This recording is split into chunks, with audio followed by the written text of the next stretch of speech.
Once, in the heart of the Ashanti kingdom, there was a prosperous king named Kofi. His palace stood tall among the trees, its golden towers shining in the sun, a reflection of his growing wealth. In his early years as king, Kofi was known for his kindness, sharing the fruits of his kingdom with his people. His best friend, Kwame, a wise and humble villager, often reminded him, a good king rises with the people, not above them. Together, they helped the kingdom prosper, and Kofi's reign was celebrated. But as Kofi's empire expanded, so did his pride. He envied the neighboring kingdoms with their larger palaces and wealthier courts. He became consumed by an insatiable desire to be the richest and most powerful king in all the land. Greed began to fester in his heart, slowly pushing aside the compassion he once had for his people. One day, while Kofi sat on his golden throne, a mysterious traveler named Duma arrived at the palace gates. With snake-like eyes and a voice smooth as silk.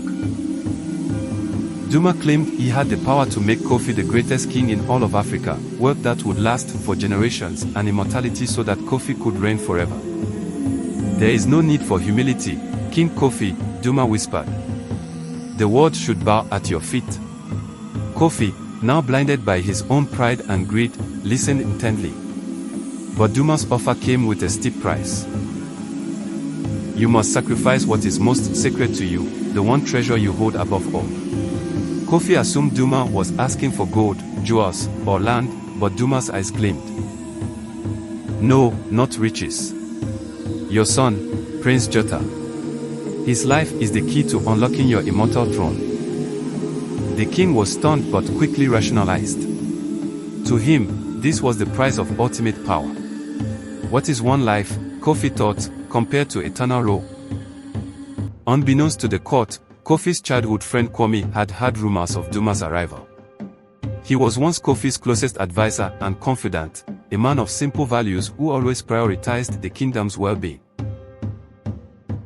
But as Kofi's greed grew, Kwame was pushed aside, exiled from the palace because he refused to support the king's growing obsession with power. Even in exile, Kwame watched over the kingdom, still caring for the people who now suffered under Kofi's harsh taxes and endless demands for wealth. When he heard about the deal with Duma, he knew he had to act. For the grand ceremony where Kofi would unknowingly give up his only son, Kwame snuck into the palace through a secret passage, a tunnel once used by warriors of old. He found Prince Jota locked in his room, trembling with fear. Though young, the prince had heard whispers of his father's intentions.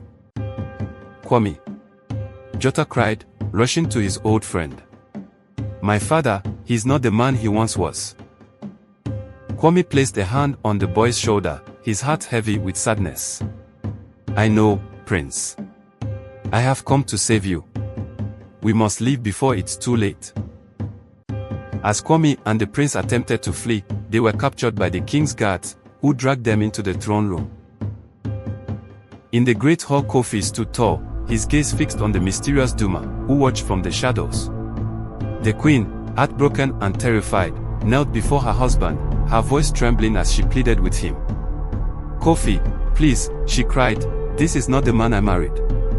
You were once a king who loved his people, a father who cherished his son. Don't let greed destroy everything we have built. For a moment, Kofi's eyes softened. Memories of simpler days, when he ruled with love and wisdom, flashed in his mind. But Duma's presence loomed large, and the promise of eternal power was too tempting.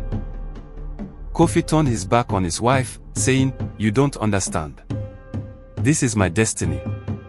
The world will remember me as the greatest king of all time. With a wave of Duma's hand, a dark wind swept through the hall. Very well, King Kofi, Duma hissed. You have made your choice. Suddenly, the entire palace seemed to darken. Duma's snake-like eyes gleamed as he revealed his true nature. He was no mere traveler but a spirit sent to test Kofi's soul. His voice echoed through the hall as he revealed the consequences of Kofi's greed. You thought sacrificing your son would grant you eternal life and wealth. But you have been deceived by your own desires. You will lose everything. In a flash of lightning, Duma vanished, taking all of Kofi's treasures with him.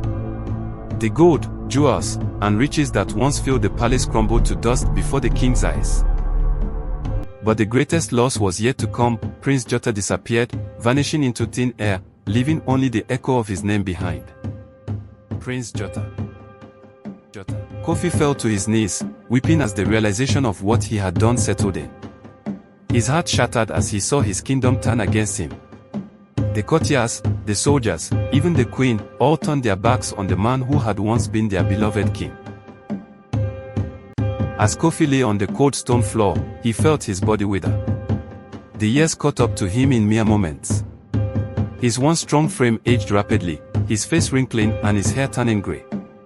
Within minutes, Kofi was nothing more than a weak, frail old man, abandoned by his people and consumed by his own greed.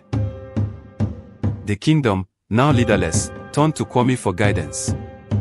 Though he had been cast aside, Kwame still loved his people and knew that the kingdom needed a ruler who valued wisdom over wealth. Kwame restored the land to its former glory, teaching the people that true power lay not in riches or immortality, but in the strength of the human heart and the bonds of family.